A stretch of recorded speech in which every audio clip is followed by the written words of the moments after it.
अस्सलाम वालेकुम। उम्मीद है आप सबके रोजे बहुत अच्छे से गुजरे होंगे, फैमिली के साथ सुकून से गुजरे होंगे। अब वक्त आया है ईद का, जो रब की तरफ से गिफ्ट रहती है। लॉकडाउन का ज़माना है, कोरोना वायरस का ज़माना है, भीड़ इकट्ठा करने को मना किया गया है, तो आप ईद की नमाज घर में पढ़ सकते हैं। ये बहुत ही एक्स्ट्रा ऑर्डिनरी सर्कमस्टांसिस है इस वजह से, लेकिन आप ईद की नमाज ना छोड़ें और घर में पढ़ें। इस्लाम के 4 स्कूल ऑफ थॉट से अगर जो भी स्कूल ऑफ थॉट्स के हिसाब से अगर आप घर में ईद की नमाज और खुतबा नहीं पढ़ सकते, ये अलग बात है। ये वीडियो उन लोगों के लिए जिनको घर में ईद की नमाज पढ़नी है। बहुत सिंपल है। ईद की नमाज और जो बाकी की नमाजें रहती है उसमें सिर्फ इतना फ़र्क रहता है कि ईद की नमाज में 6 ज़ायद तकबीरें रहती है। आपने ईद की नमाज की नीयत बांधी, आपने सना पढ़ी, सना पढ़ने के बाद आपको अपने हाथ कान की तरफ ले जाने, अल्लाह अकबर कहना है, हाथ छोड़ देने।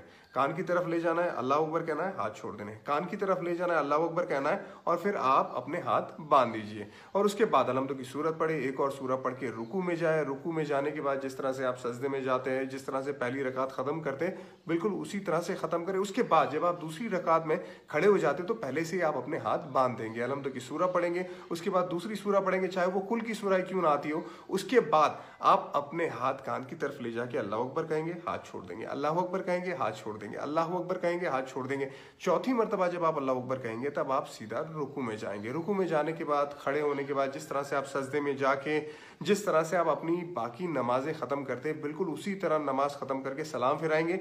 ये आपकी ईद की नमाज हो गई। उसके बाद खुतबे की बात आती है। देखिए, खुतबा जुमा की नमाज में नमाज से पहले होता है और ईद की नमाज में नमाज के बाद होता है।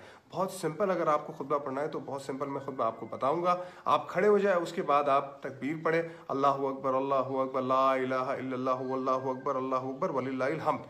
ये पढ़ लिया आपने। उसके बाद अलहम्दु की सूरत पढ़ी, उसके बाद आप बैठ गए। ये आपका पहला खुतबा ख़त्म। थोड़ी देर के बाद आप खड़े हो जाइए, उसके बाद फिर तकबीर पढ़े, अल्लाहु अकबर, अल्लाहु अकबर। उसके बाद आप कोई भी एक दुरूद शरीफ, जो भी दुरूद शरीफ आपको आता है वो पढ़े। उसके बाद रब्बना आतिना फिद दुनिया हसनतम व फिल आखिरति हसनतम व क़िना अज़ाबन्नार पढ़े। ये आपका दूसरा खुतबा भी हो गया। इसी तरह से आप ईद की नमाज भी घर में पढ़ सकते हो और खुतबा भी, और सवाब भी पूरी तरह से कमा सकते हैं। ईद मुबारक आप सबको।